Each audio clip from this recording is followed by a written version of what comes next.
Welcome back, guys. Okay, we're on chapter 5, The Boy Who Harnessed the Wind. And chapter is Malawi Begins to Starve. Part of the answer arrived in late September. Not long after taking our final exams, Gilbert and I went to the training center to play a few games of Bow Wow. As we walked back to his house, I noticed something odd. About a dozen people were gathered in his yard, talking in low, worried voices. They were mostly women, each wearing brightly colored headscarves like my own mother, and carrying an empty basket. "Who are these people?" I asked. "They've run out of food in the far villages," Gilbert said. "These women have come to ask my father for handouts, or ganyu. Some of them walk for days."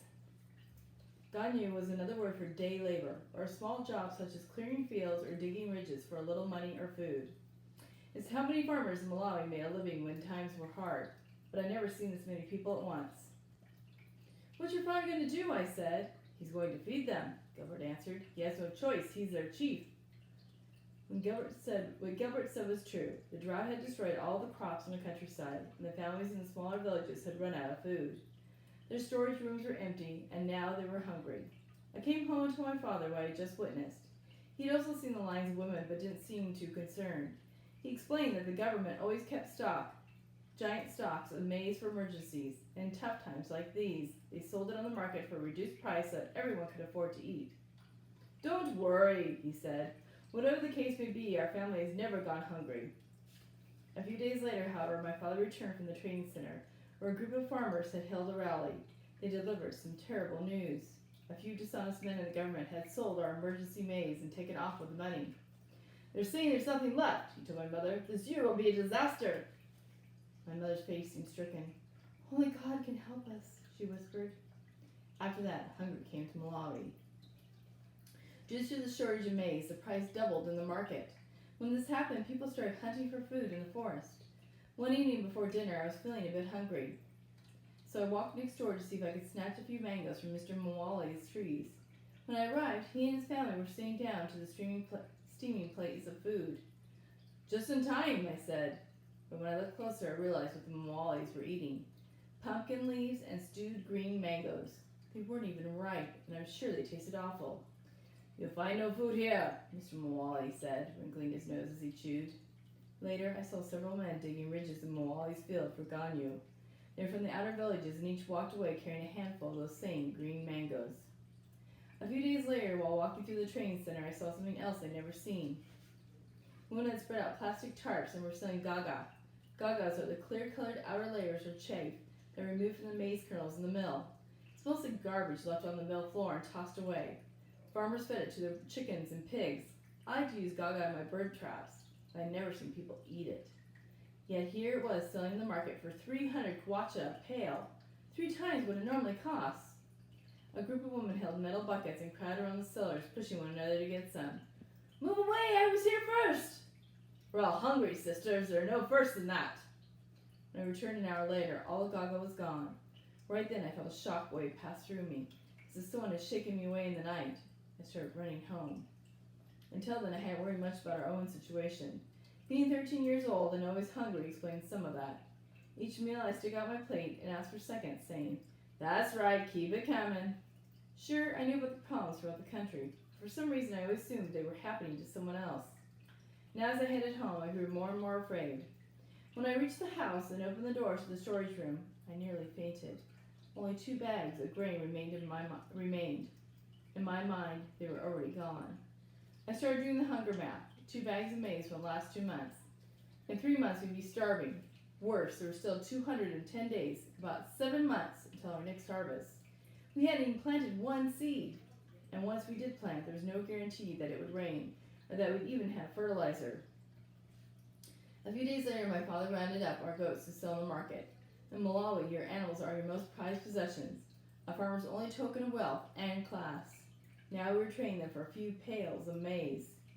The men who ran the Kanyenyas stands selling fried meat had enormous power now. The prices they offered for goats, pigs, and cows went lower each day, yet people still lined up to sell. I noticed one of the goats was Mankahala, one of my favorites. Unlike the other goats, he loved to play. He let me grab his horns and wrestle in the courtyard. He and Kamba had also become friends and would chase each other around the kitchen, irritating my mother. "Papa, why are you turned to me. A week ago, the price was $500. Now it's $400. I'm sorry, William. If we wait any longer, we'll get nothing. The goats were tied by the legs with ropes and already crying. Kamba heard the commotion and came to investigate. When he saw Mancala being led down the trail with the others, he started to bark and jump. Mancala then turned around as if to plead for help. He knew his fate, but as much as it hurt me inside, I had to watch him go. What could I do? My family had to eat. In early November, I started waking up as usual at 4 a.m. to make my ridges. On the first morning when I walked inside to have my breakfast, my father met me in the darkness. No fallout today, he said. Huh? It's time to start cutting back. We need to save our food. By this time, our supply of maize was just 1.5 bags. Breakfast was first to go, and I wondered what would be next. But instead of complaining, I drank a big cup of water, grabbed my hoe, and went to meet Jeffrey in the fields. I told him about skipping breakfast. Can you believe it? I asked. And my cousin simply shrugged. You're just starting that today, he said. I haven't had breakfast in 2 weeks. I'm getting used to it. In the early morning, the weather was still cool, and I could dig my ridges with great energy. By 7 a.m., my stomach had woken up and realized it was empty. It growled and rumbled and demanded to be filled. Soon the sun was high in the sky and sucking all my strength. The only thing keeping me awake was my father marching past. Make those ridges better, he shouted. But I'm too hungry, Papa. Think about next year's harvest, son. Try your best. It was true. My ridges looked crooked as if a slithering snake had dug them. Across the field, Jeffrey was hard at work. Mr. Jeffrey, I called out. You dig my ridges today, I'll dig yours tomorrow. Can we make this deal? I'll think about it, he said, gasping for breath. But it sounds like the same deal as yesterday. I was trying to raise my cousin's spirits. Ever since his father died, he had been the same. He looked sad, and sometimes he stayed in his room for an entire day and didn't speak to anyone. He was also sickly. At a recent trip to the clinic, the doctor said he had anemia, which is caused by not having a healthy diet. I later discovered that breakfast was the only thing Jeffrey was skipping. Food was running low all around. I'm joking, I shouted. But seriously, man, you don't look good. Take a break and get some rest. I have no choice, he said, swinging his hoe. You know my deal. I also knew that Jeffrey would be returning to school in the next term. Because of the drought and losing her husband, Jeffrey's mother didn't have the money to pay his school fees. And anyway, she needed Jeffrey and his brother Jeremiah to work and provide food. That day, I pretended not to know. Soon, your man Kamkwamba will be in secondary school where he belongs, I said, wearing trousers and walking tall. He'll find us there, Jeffrey said. The older boys have to plan for Kamkwamba. You can't touch him. Oh, you wait and see. Jeffrey was the only one changing. Kamba was also slowing down. I always knew that his best years were behind him, back when he lived on the estate. But now his age was starting to show, and ever since the drought, he had grown thinner. The food I was feeding him at night just wasn't enough. I guess as he got slower and slower, the mice in the fields had outwitted him, and other dogs beat him to the scraps in the garbage piles. Kamba no longer chased chickens around the courtyard, but stayed in the shade and slept. I was beginning to see his ribs. One night when I tossed a ball up of Nisima for him to eat, he lost sight of it and landed right on his head. What's the problem, old man? I teased. He leaned over and sucked down the food in one gulp. Some things didn't change. December arrived with dark skies and heavy rains all across the region. Farmers did their best to plant seed for the next harvest, yet many had abandoned their fields in order to search for food. It wasn't long before their land was choked with weeds. My father managed to plant a small plot of maize, but without any fertilizer. He also found enough seed for a half-acre of tobacco, which would prove a lifesaver in the months to come. What began as a drought and hunger in Malawi soon evolved into a full-blown famine. That winter, it would tighten its grip until a few people were left standing. Those looking for food began to cluster in the training centers and along the roads. Groups of men carrying their hoes went house to house asking for work, their clothes soaked from the rain and covered in mud. At each place they heard the same reply, "We have nothing to give." While the men searched for Ganyu, their wives gathered at the chief's house where Gilbert passed out bags of flour at the door. Already hundreds of people had received food and more kept coming. They carried children who cried from empty bellies, and some women were so weak that they fainted once they arrived. After Gilbert's mother nursed them back to health, they continued down the road in search of their next bite. The famine arrived at our door sooner than I imagined. During the second week of December, my mother milled our last pail of maize, giving us just 12 more meals. As soon as she left, I opened the storage room and peered inside. All that remained were empty bags piled in a corner like dirty laundry. I tried to remember what the room had looked like when it was full. I just didn't have the energy. That night my father called the family to the living room.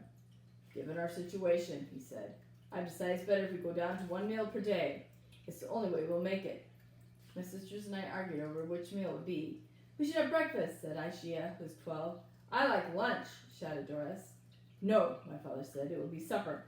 It's easier to keep your mind off hunger during the day. No person should have to sleep with an empty stomach. We'll eat at night.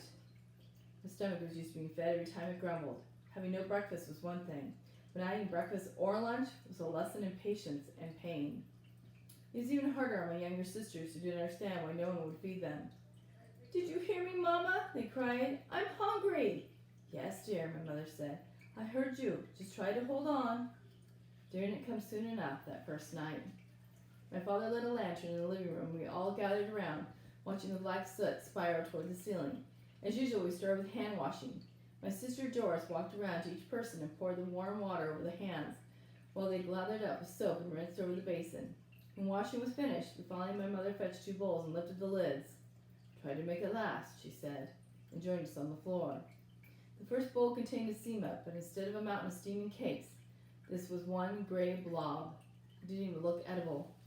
In the second bowl, my mother had prepared a small portion of mustard greens. We passed the food around and didn't even bother using plates. The meal was over in minutes. With less than 1 pail of flour remaining, I knew that only a miracle could save us, or at least a very good idea. The next morning, my father announced his brilliant plan. We're stealing all our food, he said. It didn't make any sense to me. In fact, it seemed like the worst idea I'd ever heard. Then he explained how we used the flour to make cakes to sell in the market. The extra money we earned would go towards buying more food. It was a huge gamble. That morning, my mother mixed the last of our flour with some soy powder and sugar and made zugumu cakes, which resemble small biscuits. The delicious smell of them baking over the fire drifted through the sheets of rain and onto the road, stopping the Ganyu men in their tracks. Even the birds became brave and gathered outside the kitchen to sing a woeful tune.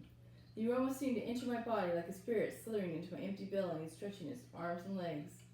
Normally, when my mother made zugumu cakes, she let me scrape the bowl with my fingers. In Malawi, this was such a cherished privilege, the kids had given it a name, VP, after Vipasi pot, meaning the bottom of the pot. Mama, VP, we'd ask, our eyes ran with anticipation. This time it was different. My mother used every last drop of batter as if wiping it clean with a sponge. No VP, only empty pot. That night, my father made a stand from a broken table on an iron sheet. My mother opened for business the following morning, selling her cakes for 3 kwacha each.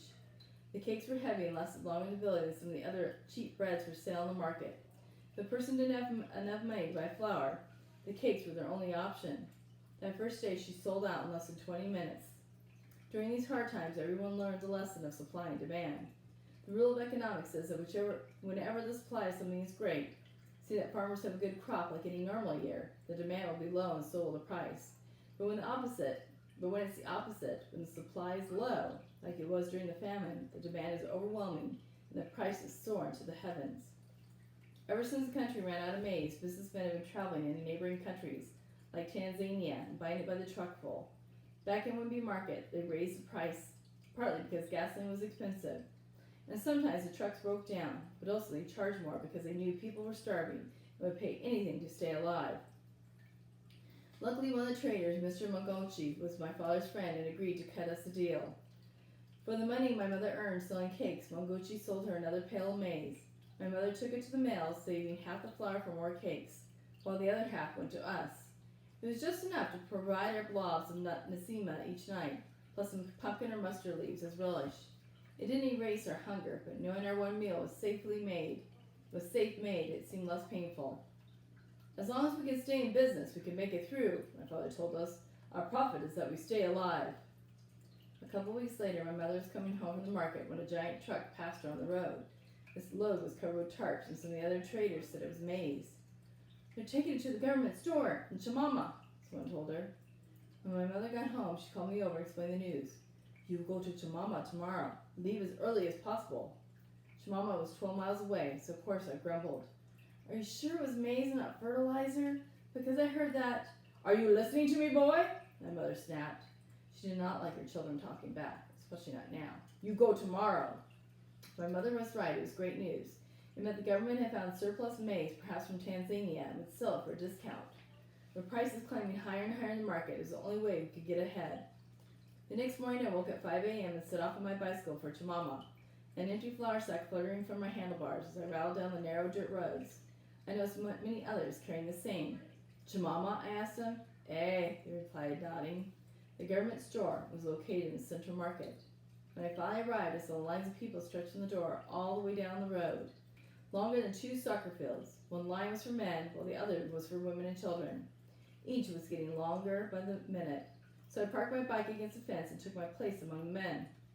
A cool breeze blew from the lake and kept people in good spirits. But once the scorching sun rose in the sky, the hunger revealed itself in everyone. People suddenly appeared exhausted as if they hadn't slept in days. The skin around their faces were shrunken and their eyes squinted against the hard light. It had probably been weeks since many had eaten a proper meal, and the government store was their last and only hope of survival.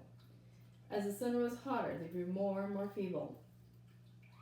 I'm going to stop right there, and we'll continue this chapter. Well, I'll continue reading it now, but you don't have to read it all on the same day. See you in a bit.